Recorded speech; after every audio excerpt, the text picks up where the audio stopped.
Good morning students.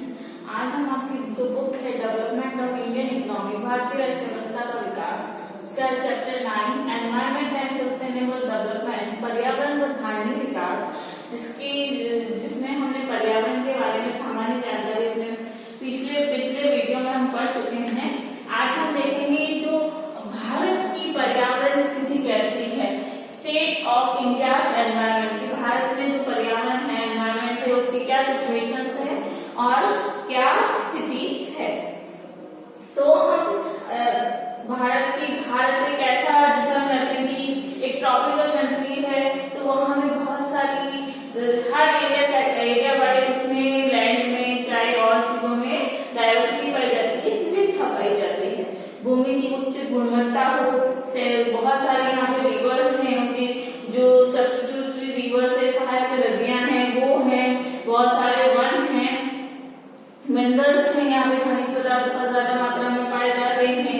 Hind महासागर का जो बहुत बड़ा क्षेत्र भारत के पास है, पहाड़ों की बहुत सारी श्रृंखलाएं हैं, आदि के रूप में भारत के पास पर्याप्त प्राकृतिक संसाधन है, मतलब बहुत डाइवर्सिटी है। जहाँ एक तरफ हिमालय पर्वत श्रृंखला भारत में दिखती है, उसके अलावा और बहुत सारे पठार हैं, दक्षिण में नदियां हैं, बहुत सारी जो गंगा का मैदान है, बहुत सारे डिफरेंट वनों का भंडार है भारत में, क्योंकि एक ऐसी क्षेत्र जो सब कॉन्टिनेंट है और यहाँ पे बहुत सारी पर्यावरणीय विविधता पाई जाती है। तो भारत पर्यावरण संसाधनों के मामले में पर्यावरण प्रचुर मात्रा में यहाँ पे एनवायरमेंट रिसोर्सेज पाए जाते हैं। और जैसे और उसके अकॉर्डिंग भिन्नता भी है, जैसे दक्षिण का पठार है, उसमें जो ब्लैक सॉइल है, काली मिट्टी है, ज्यादा पाई जाती है, जो कि कपास की खेती के लिए बहुत ज्यादा फायदेमंद होती है। तो उधर की साइड में जो है कपड़ा आधारित उद्योग है, जो टेक्सटाइल इंडस्ट्री ज्यादा बेस्ड है, क्योंकि कपास से कपड़े का उत्पादन किया जाता है। तो हर सेक्टर में डाइवर्सिटी, हमारे राजस्थान में मिनरल्स बहुत होते हैं, मार्बल्स बहुत होता है, तो यहाँ ऐसी इंडस्ट्रीज बहुत ज्यादा डेवलप्ड हैं। तो हर स्टेट वाइज, सेक्टर वाइज बहुत ज्यादा डाइवर्सिटी है, उस डाइवर्सिटी के अकॉर्डिंग डिफरेंट इंडस्ट्रीज एस्टेब्लिश हुई है। इसके अलावा हमारे पास जो अरब सागर है, अरबिक ओशन है, इससे लेकर जो गंगा का मैदान है, प्लेन्स ऑफ गंगा है, वहाँ उतना विशाल मैदान है जहाँ पे बहुत ज्यादा वनस्पतियां पाई जाती है, हरा भरा मैदान है, वहाँ पे हमारी बहुत ज्यादा पॉपुलेशन डेंसिटी भी है, बहुत ज्यादा घनी आबादी वाला जो क्षेत्र कहा जाता है वो गंगा का मैदान कहा जाता है।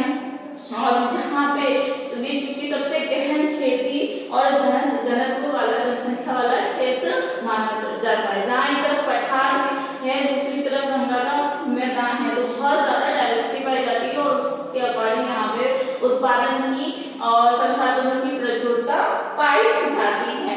भारत में जो वन है वो इतने ज्यादा सिस्टमैटिक वे में तो नहीं है, बहुत ही डिस्ट्रीब्यूटेड है, वितरित है। जो है हमारा उत्तर क्षेत्र है, वहाँ पे अलग तरह के मैदान, गंगा के मैदान में अलग तरह के वन है, तो ये बहुत ज्यादा सिस्टमैटिक नहीं है, अवितरित है, अनडिस्ट्रीब्यूटेड है, लेकिन अधिकांश जनसंख्या है वो हरियाली और उसके वन्य जीवन को प्राकृतिक आवरण प्रदान करता है। बहुत सारा नेचुरल जो एनवायरमेंट का जो संसाधन है वो प्रदान करता है और हरियाली रहती है। इसके अलावा देश में जो है लोग अयस्क जिसे हम बोलते हैं, आयरन ओर जिसे हम बोलते हैं, उसकी प्रचुर मात्रा में पाई जाती है। प्राकृतिक गैस के भंडार है तथा कोल के बहुत सारे भंडार भारत में बहुत ही ज्यादा मात्रा में पाए जाते हैं। कुल मिला के हमारे देश में जो प्राकृतिक संसाधन है, पर्यावरण के जो संसाधन है, बहुत ही अच्छी मात्रा में उपलब्ध है। इसके अलावा देश के जो डिफरेंट पार्ट्स है, उसमें बॉक्साइट है, हीरा है, डायमंड है, क्रोमेट है, सोना है, गोल्ड है और सीसा या भूरा कोयला बहुत ही प्रचुर मात्रा में पाए जाते हैं। मैग्नीज है या जिंक है, यूरेनियम है, इसके काफी भंडार हमारे देश में पाए जाते हैं। तो हम कह सकते हैं कि केवल एनवायरमेंट प्राकृतिक संसाधन, खनिज भंडार भी हमारे पास बहुत ही प्रचुर मात्रा में उपलब्ध होते हैं। लेकिन हमारे देश में सबसे बड़ी समस्या क्या है? जनसंख्या की। हमारे देश की विकास की जो गतिविधियां हैं वो उससे ये प्राकृतिक जो संसाधन है उस पर ज्यादा प्रेशर पड़ रहा है, क्योंकि हमारे पास देश में संसाधन बहुत मात्रा में उपलब्ध है, लेकिन हमारे देश की जनसंख्या उससे कहीं गुना ज्यादा बड़ी है। तो हमारे पास जो प्राकृतिक संसाधन है, नेचुरल रिसोर्सेज है, वो बहुत लिमिटेड हो जाते हैं और पॉपुलेशन के कारण, बढ़ती जनसंख्या के कारण हमारे देश की विकास नीतियों पे और इस विकास नीतियों के कारण पर्यावरण पर बहुत ज्यादा दबाव पड़ता है और इसके कारण जो ह्यूमन हेल्थ है, उनकी प्रॉस्पेरिटी है, समृद्धि है, ग्रोथ है, उस पर भी बहुत ज्यादा इफेक्ट पड़ता है। तो कुल मिला के जो हमारे पर्यावरण की स्थिति है उसमें भारत में दो प्रकार के बहुत डेंजर ज्यादा है, दो प्रकार से भारत में खतरा बहुत ही ज्यादा मात्रा में उपलब्ध है। पहला तो गरीबी के कारण पर्यावरण को नुकसान पहुंचता है, पर्यावरण का अपक्षय होता है, डिग्रेडेशन होता है पॉवर्टी के कारण, क्योंकि गरीबी के कारण लोग वनों में चोरी करके पेड़ काटते हैं या दूसरे और कार्य करते हैं या बहुत ज्यादा यूटिलाइजेशन करते हैं, ईंधन की लकड़ी के रूप में बहुत ज्यादा काम में लेते हैं। तो एक सबसे बड़ा जो खतरा भारत में है पॉवर्टी के कारण।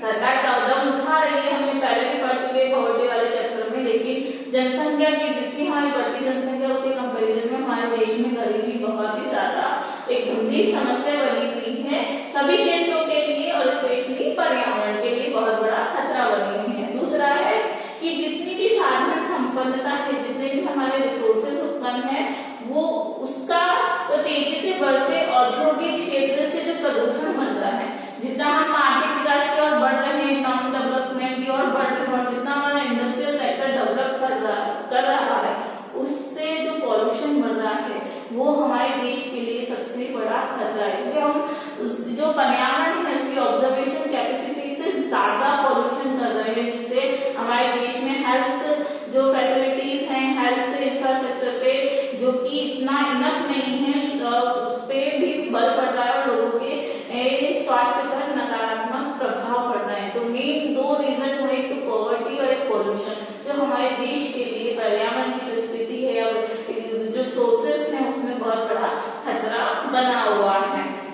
और भारत की जो पर्यावरण की जो सबसे गंभीर समस्या है, इनमें एयर पॉल्यूशन है। हम देख रहे हैं कितना पॉल्यूशन बढ़ रहा है। दिल्ली जैसी सिटी जहाँ पे लोग बिना खुली हवा में सांस ही नहीं ले पाते, वो जो मास्क है वो हम तो कोरोना बीमारी के चलते मास्क का उपयोग कर रहे हैं, लेकिन दिल्ली जैसे शहर में लोग पहले से ही पॉल्यूशन से बचने के लिए मास्क का यूज करते आ रहे हैं। पॉल्यूशन के कारण वहाँ पे बहुत सारे प्रॉब्लम्स हो रही हैं, डिसीजेस बढ़ती जा रही हैं।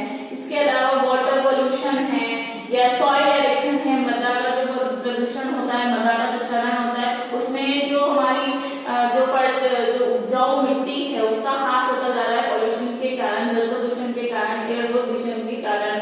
और डिफॉरेस्टेशन की जो स्थिति है, वन कटाव की जो स्थिति की, लोग अपने स्वार्थ के लिए वनों को काटते जा रहे हैं और उसको दोबारा कोई उतने वन नहीं लगा रहे हैं जितने वो काट रहे थे। धीरे धीरे ये भी रिसोर्सेज खत्म होते जा रहे हैं और जो वाइल्ड लाइफ है वो उसका एक्सटेंशन होता जा रहा है, वो विलुप्त होती जा रही है। हमारे कई वन्य जीव जंतु विलुप्त होते जा रहे हैं जिन्हें प्रिजर्व करने की जरूरत है। हम देख रहे हैं हमारे देश में धीरे धीरे जो टाइगर्स हैं उनकी संख्या कितनी कम होती जा रही है, जो विलुप्ति के कगार पे है। और बहुत सारे ऐसे एनिमल्स हैं, बर्ड्स हैं जो कि विलुप्त हो चुके हैं। तो हमारे देश में इस तरह की बहुत समस्याएं बढ़ती जा रही है और इन समस्याओं को हम समग्र रूप में देखें तो भारत में जो एनवायरमेंट से रिलेटेड, प्रकृति से रिलेटेड जो समस्याएं हैं उसमें सबसे बड़ी जो मेन प्रॉब्लम है भूमि का अपक्षय, सॉइल इरोजन।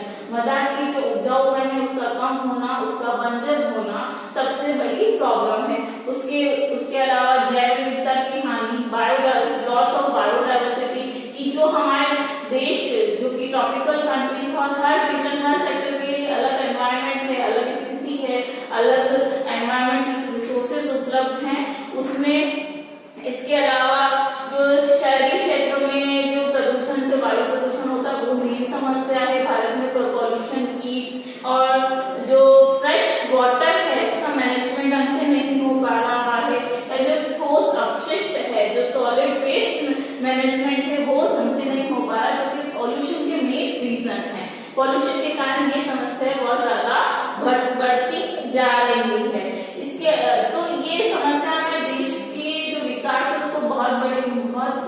मात्रा में बाधक बनती है या रोकती है प्रदूषण से संबंधित समस्या।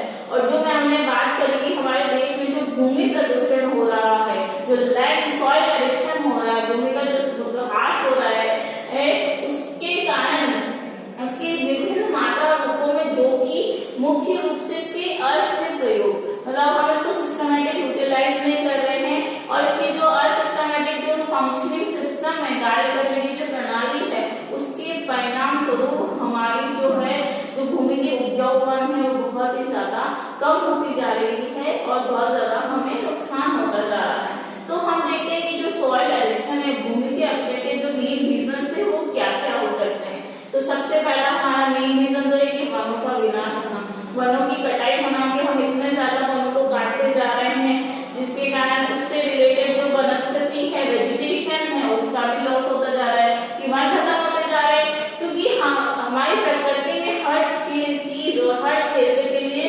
जगह पहले से ही निर्धारित, और हम उसका नुकसान करते जा रहे हैं, तो उससे संबंधित चाहे वो वनस्पति हो चाहे एनिमल्स हो, सबका लॉस होता जा रहा है, वो वहां से प्रजातियां विलुप्त होती जा रही हैं। क्योंकि अगर हमने वनों को काटा तो वहां पे रहने वाले जीव जंतु, वहां पर उत्पन्न होने वाले वनस्पति वो सब खत्म हो गए, क्योंकि एक वन को काटने से जो उससे जो रिलेटेड जो पर्यावरण से संबंधित जो वस्तुएं उन्हें प्राप्त होती है वो नहीं प्राप्त होती, और धीरे धीरे वो प्रजातियां विलुप्त होती जाती हैं। इसके अलावा जो अनसस्टेनेबल जलाऊ लकड़ी है जो हम इससे प्राप्त करते हैं, या चारे का जो निष्कर्षण करते हैं कि हम फोडर के लिए, चारे के लिए जो एक्सट्रैक्शन है बहुत ज्यादा करते हैं, वनों को काटते हैं, या जो हमारे घास के मैदान है उन्हें हम निरंतर उसकी कटाई करते रहते हैं, तो एक सीमा तक, और कटाई करने से क्या होता है, जो भूमि होती है, मिट्टी होती है, उसको रोकने, जो वर्षा होती है उसके कारण उसको रोकने की कैपेसिटी नहीं रहती उपजाऊ मिट्टी को, और वो बहकर चली जाती है, तो इसका भी नुकसान होता जा रहा है। इसके अलावा हमारी जो खेती बाड़ी है, जो शिफ्टिंग कल्टीवेशन है, कि हमारी पॉपुलेशन इतनी बढ़ती जा रही है, उसकी डिमांड इतनी बढ़ती जा रही है खाद्यान्न की, तो उसके लिए लैंड की जरूरत है, तो उसके लिए हम क्या करें, फॉरेस्ट को काट रहे हैं या उसको शिफ्ट करते जा रहे हैं, तो उस कारण भी हमें जो सॉइल इरोशन बहुत ज्यादा होता जा रहा है, या बहुत ज्यादा कमर्शियल क्रॉप्स यूज कर रहे हैं जिससे कि सॉइल की जो उपजाऊपन है वो धीरे धीरे खत्म होता जा रहा है, या हम फर्टिलाइजर्स, केमिकल फर्टिलाइजर्स का या पेस्टिसाइड्स का इतना ज्यादा यूज कर रहे हैं, उसके कारण हमारे जो भूमि का लॉस होता जा रहा है। इसके अलावा क्योंकि नेचुरल हमें हमारे पर्यावरण को इतना नुकसान पहुंचा चुका है कि इतनी नेचुरल कैलामिटीज हो चुकी हैं, जो वनों में आग लगती है। अभी हमने कुछ समय पहले भी देखा था कि पिछले साल कि ऑस्ट्रेलिया में वनों में इतने भीषण आग लगी थी कि उनका कई महीनों तक उसे बुझा पाने में लोग असक्षम रहे थे। तो ये सब क्या है, पर्यावरण के साथ, एनवायरमेंट के साथ हमारा खिलवाड़ है, जो जिसका भुगतान हमें ही करना होगा। तो वनों में आग लगती है या ओवर गेजिंग हम कराते हैं, ज्यादा चराई कराते हैं, तो ये सब हमारी मृदा के अपक्षय के कारण हो रहा है। और जो भूमि के संरक्षण है, तो हम जो समुचित उपाय या प्रोटेक्शन या नीड्स हैं, जिन उपायों को अपनाने की या सॉल्यूशन को करने की, वो हम नहीं अपनाते, क्योंकि हम सिर्फ अपने आर्थिक फायदे के बारे में सोचते हैं, अभी के वर्तमान के आर्थिक फायदे के बारे में सोचते हैं। हम ये नहीं सोचते कि फ्यूचर में क्या होगा, आज ही हम इन चीजों को ऐसे यूटिलाइज कर लेंगे, फ्यूचर जनरेशन का क्या होगा, फ्यूचर में ये संसाधन हमें कैसे उपलब्ध हो पाएंगे। इसके अलावा अनुचित जो फसल चक्र है, क्रॉप का रोटेशन है, उससे भी भूमि का एरोशन होता है। हम सिस्टमैटिक वे में सिर्फ अपने फायदे के लिए फसलों का उत्पादन करते हैं, सिस्टमैटिक वे में नहीं करते, जिससे कि सॉइल एरोशन होता है। कृषि जो रसायन है, जो एग्रीकल्चर फर्टिलाइजर्स है, उसका मिसयूज करते हैं, जैसे हमने अभी बात करी कि कीटनाशक हैं या पेस्टिसाइड्स हैं, केमिकल फर्टिलाइजर्स हैं।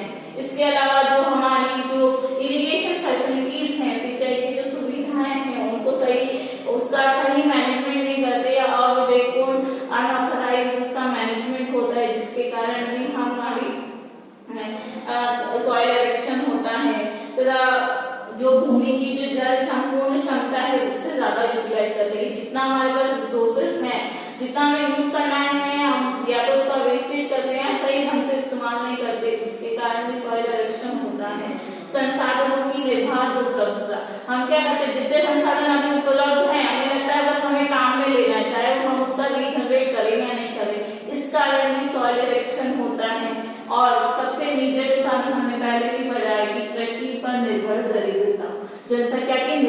होना। हम जानते हैं हमारा भारत देश जहाँ की 70% पॉपुलेशन गांवों में रहती है और जहाँ का मुख्य जो बिजनेस है, व्यवसाय है, वो कृषि है और वो जो जनसंख्या है वो काफी मात्रा में निर्धन है। तो ये सभी कारण हैं बेसिकली जो भूमि के अपक्षय के लिए मेजर कारण कहे जा सकते हैं, जिससे हमारे पर्यावरण को नुकसान पहुंच रहा है। अब हमने देखा कि हमारे जो कंट्री है, देश में, भारत देश में सॉइल इरोजन कैसे हो रहा है, लेकिन अब क्यों हो रहा है उसके बारे में भी हम देख लेते हैं। तो भारत में टोटल जो वर्ल्ड की जो पॉपुलेशन है उसका 70% जो हिस्सा है भारत में रहता है और जो कुल जो एनिमल हस्बेंड्री है, जो पशुधन है, उसका 20%, विश्व के पशुधन का 20% भारत में रहता है। तो सोचिए कि और जबकि भारत में जो कुल भौगोलिक क्षेत्र है, ज्योग्राफिकल एरिया है, वर्ल्ड के ज्योग्राफिकल एरिया का वो सिर्फ 2.5% है। तो हम देख रहे हैं कि इस 2.5% एरिया में 17% पॉपुलेशन एंड 20% एनिमल हस्बेंड्री पशुधन रहता है। तो आप सोचिए कि कितना ज्यादा इसकी डेंसिटी है, कितना ज्यादा इसका घनत्व है। इसको आश्रय दिया हुआ है 2.5 भौगोलिक क्षेत्र और ये पॉपुलेशन और जो एनिमल हस्बेंड्री है उसकी बहुत ज्यादा डेंसिटी और जो हमारी फॉरेस्ट्री है, एग्रीकल्चर है, इरिगेशन है, जो ह्यूमन हाउसेस हैं, जो मानव बस्तियां हैं या इंडस्ट्रीज हैं, उनमें प्रतिस्पर्धा उपयोगों के लिए जो देश के जो संसाधन है उस पर बहुत ज्यादा, भूमि संसाधन है उस पर बहुत ज्यादा इफेक्ट पड़ रहा है। क्योंकि डेटा के अकॉर्डिंग हम देखें तो सिर्फ हमारे पास 2.5% भूमि है पूरे विश्व की, पूरे वर्ल्ड की, जिसमें 70% पॉपुलेशन के साथ 20% एनिमल हस्बेंड्री जो हमारा पशुधन है वो भी निवास करता है। तो आप सोचिए कि हमारा जो लैंड रिसोर्स है उस पर कितना प्रेशर है, उसकी डेंसिटी कितनी ज्यादा है। इसके अलावा जो हमारी कंट्री में पर कैपिटल जो प्रति व्यक्ति जो फॉरेस्ट की जो लैंड है वो केवल 0.06 हेक्टर है। कितनी है? सिर्फ जो टोटल की पॉपुलेशन है और जो प्रति व्यक्ति जो लैंड जो फॉरेस्ट भूमि है वो 0.06 हेक्टर है, और जबकि होनी कितनी चाहिए कि प्रति व्यक्ति जो जंगल भूमि है, जो फॉरेस्ट लैंड है वो पर पर्सन के लिए कितनी होनी चाहिए? 0.47 हेक्टर। मतलब प्रति व्यक्ति इतनी भूमि, इतना लैंड प्रति व्यक्ति होना चाहिए, जबकि है कितना? 0.06। तो सोचिए कि हमारे लैंड पे कितना प्रेशर है, कितना दबाव है। इसके अलावा हमारे जो वनों की कटाई होती है उसकी कोई स्वीकार्य सीमा नहीं है, जो कि प्रतिवर्ष 15 मिलियन क्यूबिक मीटर से अधिक होती है। मतलब अननेसेसरी जो वनों की कटाई होती है, लोग अपने फायदे के लिए या आर्थिक विकास के नाम पर हम इस तरह से वनों की कटाई करते हैं, जो कि बहुत ही ज्यादा मात्रा में है। इसके अलावा जो सॉइल इरोजन होता है, मृदा का क्षरण होता है, उसके अनुमान के अनुसार पूरे देश में 10 वर्ष में 5.3 मिलियन जो सॉइल इरोजन होता है उसका दबाव बढ़ता है। इतना मिलियन भूमि का अपक्षय मान लीजिए, भूमि का क्षरण मान लीजिए, उसकी दर से होता है और इससे देश के प्रत्येक वर्ष इससे जो सॉइल इरोजन होता है, क्योंकि हम मानते हैं हमारी जो सॉइल है उसमें नाइट्रोजन की बहुत ज्यादा मात्रा पाई जाती है। तो सोचिए भूमि का अपक्षय, भूमि का क्षरण 5.3 मिलियन की दर से हो रहा है, टन की दर से हो रहा है, जिससे कि हमारे जो नाइट्रोजन है उसमें जो नाइट्रोजन है उसमें 0.8% उसका इस नाइट्रोजन का ह्रास होता जा रहा है, मिलियन टन नाइट्रोजन का ह्रास होता जा रहा है। 1.8 मिलियन, ये सब मिलियंस में फास्फोरस का लॉस होते जा रहा है। तो इससे क्या है, हमारी भूमि की उपजाऊपन धीरे धीरे कम होती जा रही है। और 26.3 जो परसेंट है पोटेशियम का, जो सॉइल इरोजन के 26.3% पोटेशियम का ह्रास होता जा रहा है, अपक्षय होता जा रहा है, नुकसान होता जा रहा है। भूमि अपक्षय के कारण लैंड का जो सॉइल इरोजन है उसके कारण इनकी मात्रा में धीरे धीरे कमी होती जा रही है। तो हमारी जो भूमि की उपजाऊपन क्षमता है, जिससे हमारे देश की खाद्यान्न की पूर्ति होती है, वो धीरे धीरे उसमें भी कमी आती जा रही है। इसके अलावा भारत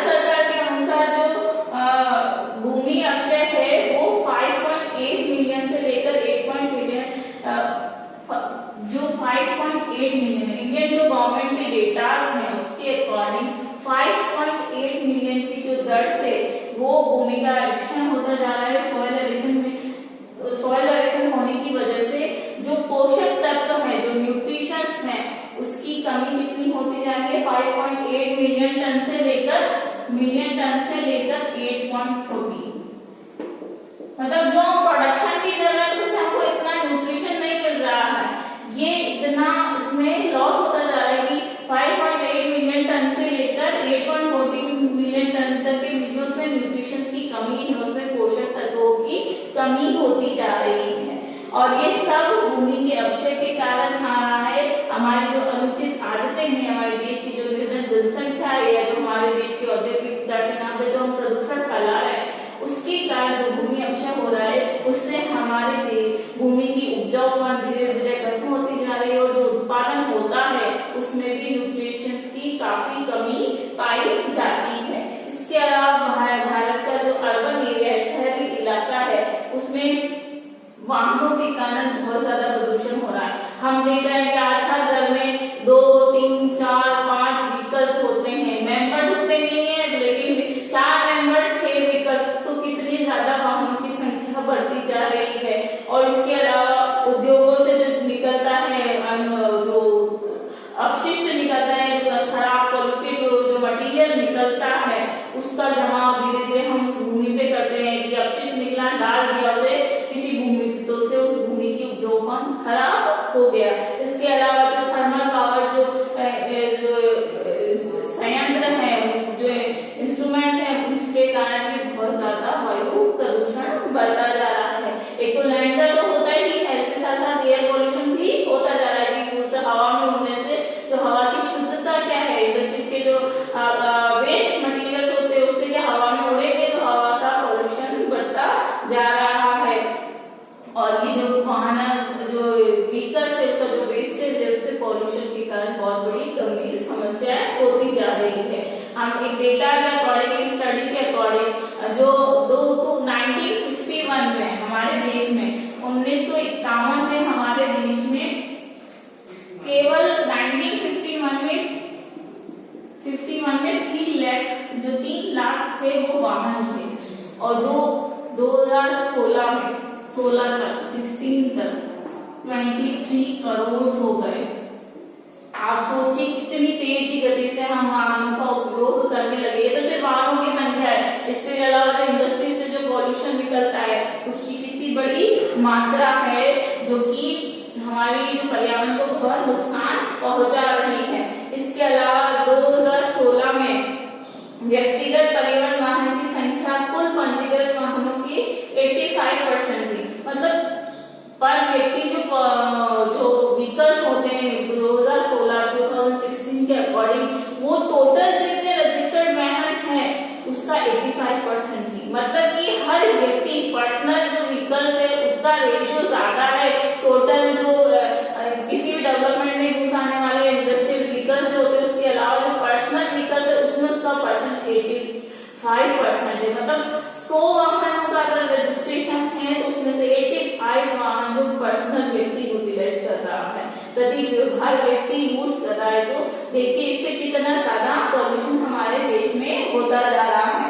और चूंकि भारत विश्व का सबसे 10वें नंबर का सबसे बड़ा औद्योगिक क्षेत्र माना जाता है, पूरे वर्ल्ड में जो भारत का इंडस्ट्रियल सेक्टर है वो 10th पोजीशन पे माना जाता है, जिसके कारण हमारे उस डेवलपमेंट के कारण भी हमारे एनवायरनमेंट पे काफी इफेक्ट पड़ रहा है, क्योंकि हम उसका सिस्टमेटिक यूटिलाइजेशन नहीं कर रहे हैं।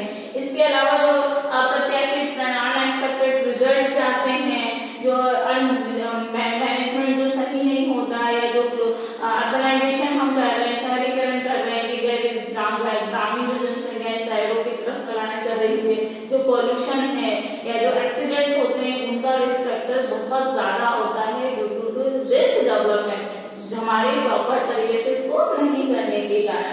इसके अलावा इस पर्यावरण की समस्याओं से निपटने के लिए, उसे दूर करने के लिए 1974 में 1974 में सरकार ने, गवर्नमेंट ने सेंट्रल पोल्यूशन कंट्रोल बोर्ड की स्थापना करी थी, जो केंद्रीय प्रदूषण नियंत्रण बोर्ड की स्थापना करी थी, जिसने 17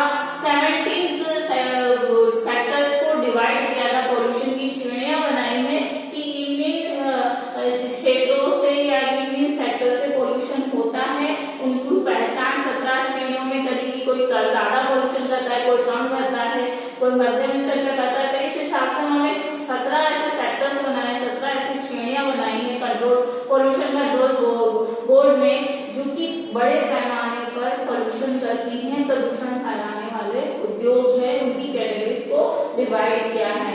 इसके अलावा जो हमारा एनवायरमेंटल मिनिस्ट्री है, पर्यावरण जो मंत्रालय है, या जो सेंट्रल पॉल्यूशन कंट्रोल बोर्ड है, वो क्या उनके जो कदम है पॉल्यूशन को कंट्रोल करने के लिए, पर्यावरण प्रदूषण को नियंत्रण करने के लिए, वो कारगर साबित नहीं हो पा रहे हैं। मतलब वो जितने भी एफर्ट्स कर रहे हैं वो सही साबित नहीं हो पा रहे हैं, जिसके कारण हम सही विकास की दिशा में नहीं बढ़ रहे हैं, या जिसे हम धारणीय विकास कहते हैं, जिसके बारे में हम आगे पढ़ेंगे, सस्टेनेबल डेवलपमेंट कह रहे हैं, उस विकास की दिशा में आगे नहीं बढ़ रहे हैं। हम सोच समझ के डेवलपमेंट नहीं कर रहे हैं, जो भी कार्य करना है उसे सोच समझ के नहीं कर पा रहे हैं। और इसके लिए जो हमारा विकास है, जो हमारी फ्यूचर जनरेशन होती है, भावी पीढ़ी है, वो या हमारे फ्यूचर को देखकर किया जाना चाहिए, उस दिशा में बहुत ज्यादा सोचने की हमें जरूरत है।